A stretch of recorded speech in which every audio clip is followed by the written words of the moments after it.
പ്രിയമുള്ളവരെ, ഇന്ന് നിങ്ങളുടെ നടുവിൽ ഇങ്ങനെ കടന്നു വന്ന് ഞങ്ങൾ അനുഭവിക്കുന്ന ഈ സന്തോഷം പങ്കുവയ്ക്കുന്നതിന് ഒരു കാരണമുണ്ട്.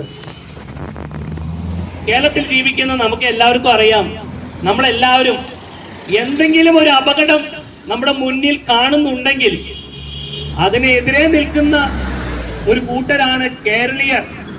അത് അഭിമാനമാണ്. എന്നെ സംബന്ധിച്ചിടത്തോളം കേരളത്തിൽ കണ്ട രണ്ട് അപകടകരമായ അവസ്ഥകൾ. 2018 ജലപ്രളയം കടന്നു വന്നു.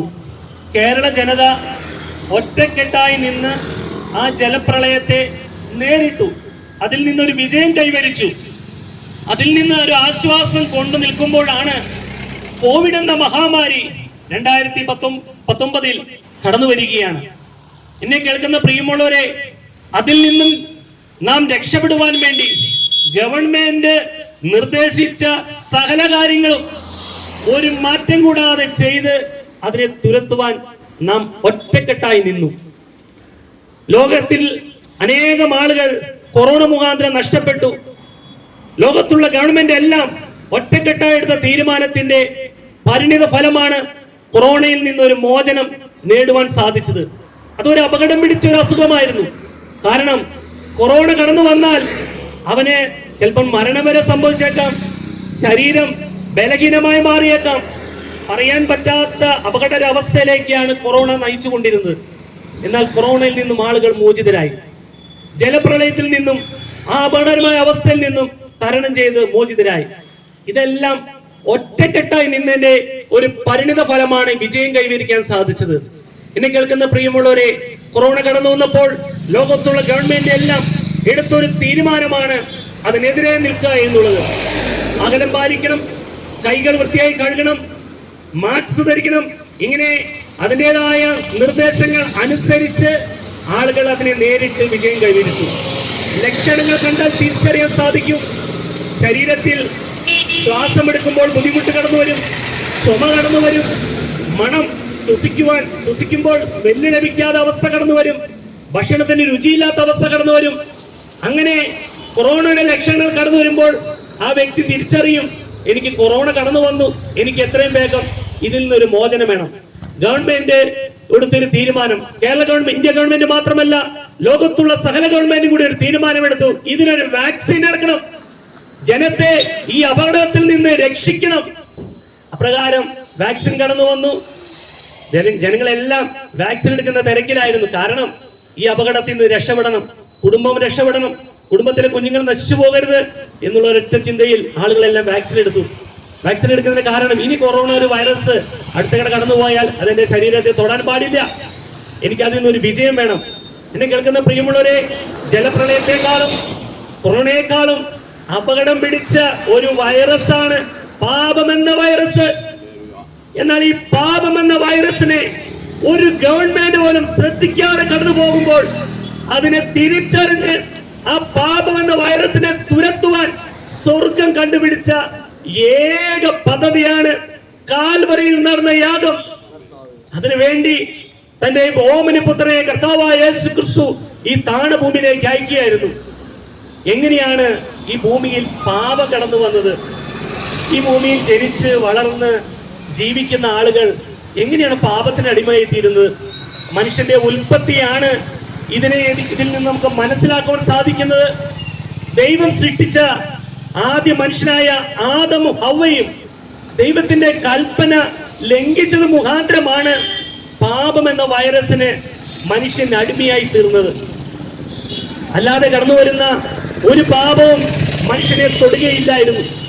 ആദിമ മനുഷ്യൻ പാപം ചെയ്തതിന്റെ പരിണിത ഫലമാണ് തുടർന്നുകൊടുന്ന സകല മനുഷ്യരും പാപത്തിന് അടിമയായി തീരുന്നത്. പാപത്തിന്റെ ഒരു ലക്ഷണം എന്ന് പറയുന്നത് നമ്മുടെ ശരീരത്തിൽ നമുക്ക് തിരിച്ചറിയാൻ സാധിക്കും. ഒരു മനുഷ്യ മനസ്സിന് അസൂയ ഉണ്ടെങ്കിൽ, പിണക്കമുണ്ടെങ്കിൽ, ജാരസംഖ്യ ഉണ്ടെങ്കിൽ, ക്രോധം, മദ്യപാനം, വെറിക്കൂത്ത്, ഈ വക ദോഷപ്രവൃത്തികൾ ഒരു മനുഷ്യനെ നയിക്കുന്നുണ്ടെങ്കിൽ അത് പാപം എന്ന വൈറസിന്റെ ഒരു ലക്ഷണമാണ്. കൊറോണ എന്ന വൈറസ് നമ്മുടെ ശരീരത്തിൽ കടന്നിട്ടുണ്ടെങ്കിൽ നമുക്ക് തിരിച്ചറിയാൻ സാധിക്കും. കഴിക്കുന്ന ഭക്ഷണത്തിന് രുചിയില്ല, അതിന് സ്മെല്ല് ലഭിക്കുന്നില്ല, ശാരീരികമായ അസ്വസ്ഥതകൾ, ശ്വാസമെടുക്കുമ്പോൾ ബുദ്ധിമുട്ട്, ന്യൂമോണിയ കടന്നു വരുന്നു. ഇതെല്ലാം ലക്ഷണമെന്ന് തിരിച്ചറിയാൻ സാധിക്കും. എന്നതുപോലെയാണ് പാപം എന്ന വൈറസ് നമ്മുടെ ശരീരത്തിൽ ടച്ച് ചെയ്തിട്ടുണ്ടെങ്കിൽ അതിന്റെ ലക്ഷണങ്ങളാണ് ലോകത്തിൻ്റെതായ സ്വഭാവം, അസൂയ, പക, പിണക്കം, അതുപോലെ ഈ വെറിക്കൂത്ത്. ഒരു മനുഷ്യനോട് ഒരു ഉള്ളിലെ പാപം എന്ന വൈറസിന്റെ ലക്ഷണം പറയുക, ആ കടയിൽ കയറി ഒരു കുപ്പി കള്ള് അല്ലെങ്കിൽ ഒരു ബ്രാൻഡി മേടിച്ച് കുടിക്കണം. ഈ വൈറസിനെ തുരത്തണമെന്ന് ആഗ്രഹിക്കുന്ന ഒരു കൂട്ടം ആളുകളാണ് ഈ വിശ്വാസത്തിൽ കടന്നു വരുന്നത്, സുവിശേഷത്തിൽ വിശ്വസിക്കുന്നത്. അതിനുവേണ്ടി ദൈവം ഒരുക്കിയ ഏക വാക്സിൻ എന്ന് പറയുന്നത് അത് കർത്താവായ യേശു ക്രിസ്തുവാണ്. വചനം പറയുന്നു, അവനെ കർത്താവായ യേശു ക്രിസ്തുവിനെ കൈക്കൊണ്ട് അവന്റെ നാമത്തിൽ വിശ്വസിക്കുന്ന ഏവർക്കും ദൈവമക്കളായി തീരുവാൻ സാധിക്കും. എന്നെ കേൾക്കുന്ന പ്രിയമുള്ളവരെ, ദൈവത്തിന്റെ മക്കളായി തീർന്നിട്ടുണ്ടെങ്കിൽ അവർക്ക് പാപം ചെയ്യാൻ വ്യവസ്ഥയില്ല. കാരണം അവരെ നയിക്കുന്നത് ഇതുവരെ നയിച്ചുകൊണ്ടിരുന്ന പാപത്തിന്റെ സ്വഭാവമല്ല, പാപത്തിന്റെ ആത്മാവല്ല. ഒരു മദ്യപാനം, അവർക്ക് മദ്യം കഴിക്കുമ്പോൾ അവരുടെ സ്വഭാവം നഷ്ടപ്പെടുന്നു. മദ്യത്തിന്റെ ആസക്തി ശരീരത്തിലേക്ക് കടന്നു വരുമ്പോൾ അവർ പ്രവർത്തിക്കുന്നത് സ്വയമുക്തിയിലല്ല, മദ്യത്തിന്റെ ശക്തിയിലാണ് പ്രവർത്തിക്കുന്നത്. ഇതിൽ നിന്നൊരു മോചനമാണ് എന്നെ കേൾക്കുന്ന പ്രിയമുള്ളവരെ കർത്താവായ യേശു ക്രിസ്തു ഒരുക്കുന്നത്. നാം ദൈവമക്കളായി തീർന്നിട്ടുണ്ടെങ്കിൽ പിന്നെ നമ്മെ നയിക്കുന്നത് പാപത്തിന്റെ സ്വഭാവമല്ല, പിശാചിന്റെ ഇഷ്ടത്തിനല്ല നമ്മൾ ജീവിക്കുന്നത്. ദൈവത്തിന്റെ ആത്മാവ് നമ്മെ വഴി നടത്തും. ദൈവത്തിന്റെ ആത്മാവ് നമ്മെ വഴി നടത്തുമ്പോൾ അത് സകല സത്യത്തിലും വഴി നടത്തും. സകല സത്യത്തിലും നമുക്ക് സത്യം ചെയ്യണമെന്ന് ആഗ്രഹമുണ്ട്, സത്യത്തിൽ ജീവിക്കണമെന്ന് ആഗ്രഹമുണ്ട്. പക്ഷെ ലോകത്തിൻ്റെതായ പ്രവർത്തികൾ കാണുമ്പോൾ സത്യത്തിൽ നിലനിൽക്കാൻ കഴിയാതെ ലോകത്തിന്റെ ഇഷ്ടത്തിന് ഒത്തവണ്ണം ഒഴുകുന്നുണ്ടെങ്കിൽ അത് പാപം എന്ന വൈറസിന്റെ സ്വഭാവമാണ്. എന്നാൽ ഇതിൽ നിന്നൊരു മോചനം വേണമെന്ന് ആഗ്രഹിച്ച് നിലനിൽക്കുന്ന, സത്യത്തിൽ നിലനിൽക്കുന്ന ഏതൊരു വ്യക്തിയും അവർ ദൈവത്തിന്റെ മക്കളാണ്. ഇത് ഞങ്ങൾ അനുഭവിക്കുമ്പോൾ, ഇതിൽ നിന്നൊരു മോചനം ഞങ്ങൾ നേടി ഞങ്ങളുടെ കുടുംബം സന്തോഷത്തോടെ സമാധാനത്തോടെ ജീവിക്കുമ്പോൾ, ഇപ്രകാരം ദേശത്ത് കടന്നു വന്ന് ഈ പാപത്തിന്റെ സ്വഭാവത്തിൽ നിന്ന് രക്ഷപ്പെടണമെന്ന് ആഗ്രഹിക്കുന്ന ഏതെങ്കിലും ഒരു വ്യക്തി ഇത് ആഗ്രഹിക്കുന്നുണ്ടെങ്കിൽ ഇത് നിങ്ങളുടെ ജീവിതത്തിന്റെ ഒരു സുപ്രസാദ കാലമാണ്. നിങ്ങളുടെ കുടുംബത്തിൽ സന്തോഷം കടന്നു വരും. ഇന്നലെ ലഭിക്കാത്ത ഒരു ശ്രേഷ്ഠത, സാമ്പത്തികമായും മാനസികമായും ഭൗതികം എല്ലാ തലത്തിലും ഒരു നന്മ. കാരണം മദ്യം കഴിക്കുന്ന വ്യക്തിയാണെങ്കിൽ അറിയാലോ, പകല് നമ്മൾ പണിയെടുത്ത് ലഭിക്കുന്ന സാമ്പത്തികം അത് ചെലവഴിക്കുന്നത് മദ്യഷാപ്പുകളിലും അതുപോലെ ലഹരി വിത്ത് വിൽക്കുന്ന ആ കടകളിലും എല്ലാം കൊണ്ടുപോകും. നമ്മുടെ ഭവനത്തിലേക്ക് കൊണ്ടുവരാൻ അവസാനം പണം ഉണ്ടാകില്ല.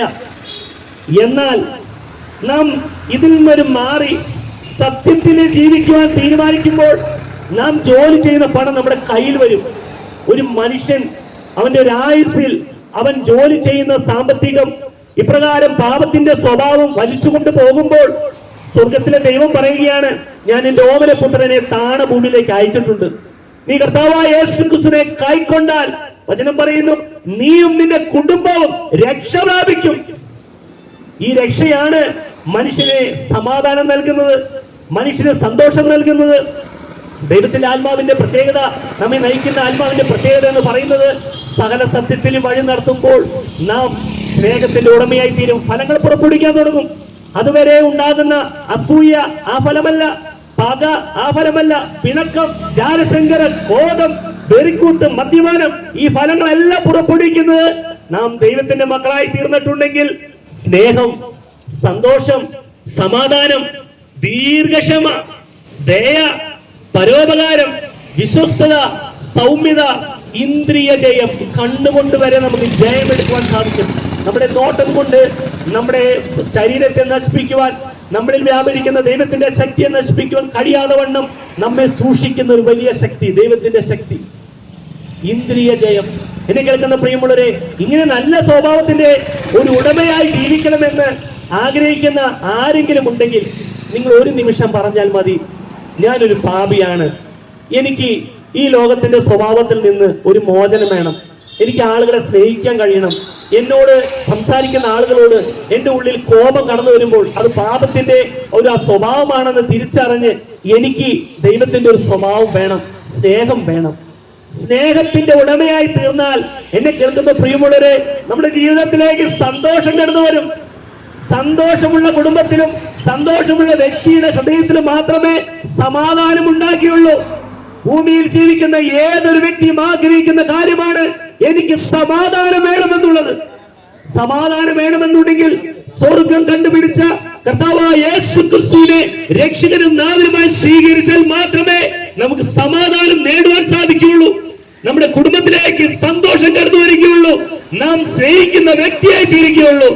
എന്റെ കൺമുമ്പിൽ കാണുന്ന സഹോദരനോട് എനിക്ക് ക്ഷമിക്കുവാനും സഹിക്കുവാനും സ്നേഹിക്കുവാനും കഴിയുന്നതിന്റെ ഏക കാരണം സത്യത്തിന്റെ ആത്മാവ് എന്നെ വഴി നടത്തുന്നത് കൊണ്ടാ. സത്യത്തിന്റെ ആത്മാവ് എന്ന് പറയുന്നത് സ്നേഹത്തിന്റെ ആത്മാവ്. ഈ സ്നേഹത്തിന്റെ ആത്മാവിന് ഞാനും നിങ്ങളും ഉടമയായി തീരുമ്പോൾ നമ്മുടെ കുടുംബം രക്ഷപ്പെടുകയാണ്. നമ്മുടെ കുടുംബത്തിൽ സമാധാനം കടന്നു വരികയാണ്, സന്തോഷം കടന്നു വരികയാണ്. നമുക്ക് ഇന്ന് വരെ ലഭിക്കാത്ത ഏറ്റവും വലിയ ഒരു ശ്രേഷ്ഠത സത്യത്തിന്റെ ആത്മാവ് നമുക്ക് നൽകിയ. നാം സ്നേഹത്തിന് ഉടമയായി തീരുമ്പോൾ നമ്മുടെ മക്കളൊക്കെ എത്ര സന്തോഷത്തോടെയാണ് നമ്മുടെ അടുത്തേക്ക് അപ്പ എന്ന് പറഞ്ഞു വരുന്നത്. എത്ര സന്തോഷത്തോടെയാണ്. കാരണം അവർക്കറിയാം അവരുടെ അപ്പൻ സ്നേഹനിധിയായ സമ്പന്നനായ ഒരു അപ്പനാണെന്ന്. അതുകൊണ്ട് ഭയം കൂടാതെ അപ്പന്റെ അടുക്കി കടന്നു വരും. അപ്പം മദ്യപിച്ച് ലഹരി പദാർത്ഥങ്ങൾ ഉപയോഗിച്ച് സുബോധമില്ലാതെ ഭവനത്തിൽ കടന്നു വരുമ്പോൾ തിരിച്ചറിയണേ, ഈ കുഞ്ഞുങ്ങൾക്ക് എന്ത് സന്തോഷമാണ് ലഭിക്കുന്നത്. ഈ കുഞ്ഞ് വളർന്നു വരുമ്പോൾ അവൻ എന്ത് കണ്ടാണ് വളർന്നത്. ഇപ്രകാരമുള്ള സ്വഭാവങ്ങൾ അവരുടെ തലമുറയോളം കടന്നു പോകില്ലേ? എന്നാൽ സ്നേഹനിധിയായ സ്നേഹത്തിന്റെ സമ്പന്നനായ ഒരപ്പന്റെ മക്കളായി തീർന്നാൽ നാം വളർന്നു വരുന്തോറും തലമുറയോളം ആ സ്നേഹനിധിയായ അപ്പന്റെ മക്കളുടെ സ്വഭാവം ഉണ്ടാകും. അങ്ങനെ കടന്നു വരുമ്പോൾ ആ കുടുംബം ആ ദേശത്ത് അനുഗ്രഹിക്കപ്പെടും. ആ കുടുംബത്തിലുള്ള വ്യക്തികൾക്ക് സന്തോഷമുണ്ടാകും, സമാധാനമുണ്ടാകും. ഈ ദീർഘക്ഷമ എന്ന് പറയുന്നതൊക്കെ ഇത് ഒരു മനുഷ്യൻ സ്വയം നേടിയെടുക്കാൻ കഴിയുന്ന ഒന്നല്ല. ദീർഘക്ഷമ എന്ന് പറയുന്നത്, ദീർഘക്ഷമ വേണമെന്ന് ആഗ്രഹിക്കുന്ന ആളുകൾ തിരിച്ചറിയണേ, ആദ്യം സ്നേഹത്തിന്റെ ഉടമയായി തീരണം. സ്നേഹത്തിന്റെ ഉടമയായി തീർന്നാൽ മാത്രമേ ദീർഘക്ഷമ ഉണ്ടാകുകയുള്ളൂ. ദയ എന്ന് പറയുന്നത് നമുക്ക് ഒരാളോട് ദയ തോന്നണം. ഒരു വ്യക്തി ഏതെങ്കിലും ഒരു വിഷയത്തിൽ എനിക്ക് ദയ തോന്നണം എന്നുണ്ടെങ്കിൽ ഞാൻ സത്യത്തിന്റെ ആത്മാവിന് കീഴടങ്ങി ജീവിക്കണം. സത്യത്തിന്റെ ആത്മാവായിരിക്കണം എന്നെ നയിക്കുന്നത്. എന്നെ കേൾക്കുന്ന പ്രിയമുള്ളവരെ, ഈ പാപം എന്ന വൈറസിന് പ്രകാരം ദോഷകരമായ ഒരു രീതികൾ ഉണ്ടാകുമ്പോൾ അത് തിരിച്ചറിയാതെ ജീവിക്കുന്ന ഒരു കൂട്ടം ആളുകളാണ് ഇന്ന് ഭൂമിയിൽ കണ്ടുകൊണ്ടിരിക്കുന്നത്.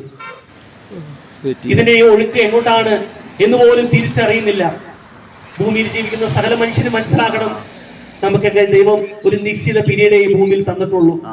അമ്മയുടെ ഉദരത്തിൽ 10 മാസം ഒരു കണക്ക് പറഞ്ഞിട്ടുണ്ടെങ്കിൽ അത് കഴിഞ്ഞാൽ ആ അമ്മയുടെ ഉദരത്തിൽ നിന്ന് ആ കുഞ്ഞ് പുറത്തേക്ക് വരും.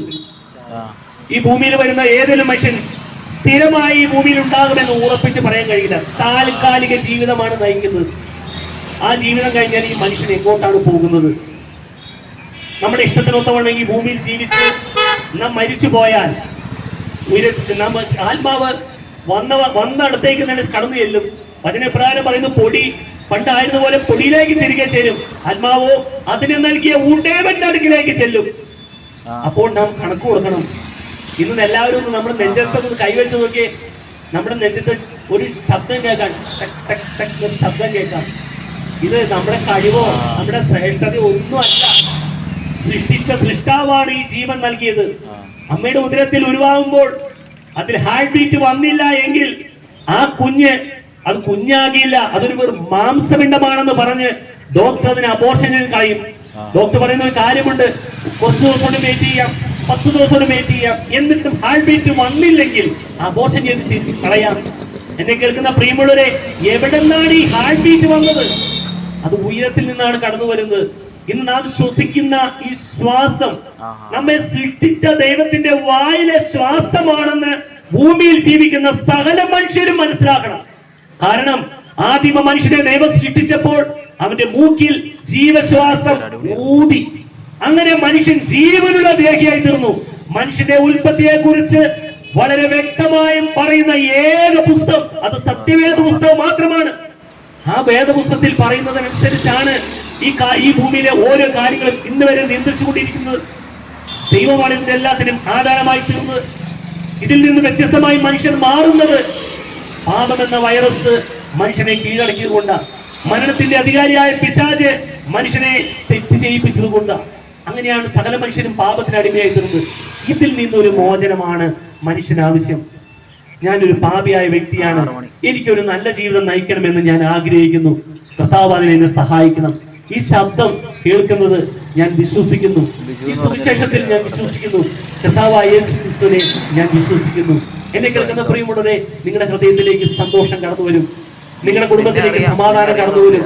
ഇന്ന് വരെ ആർക്കും തരാൻ കഴിയാത്ത സന്തോഷവും സമാധാനവും നിങ്ങൾ കർത്താവായ യേശു ക്രിസ്തുവിനെ ഹൃദയത്തിൽ സ്വീകരിക്കാൻ തയ്യാറായാൽ കടന്നു വരും. പ്രിയമുള്ളവരെ, ഇത് അനുഭവിച്ചറിയുന്ന ഒരു വ്യക്തിയാ.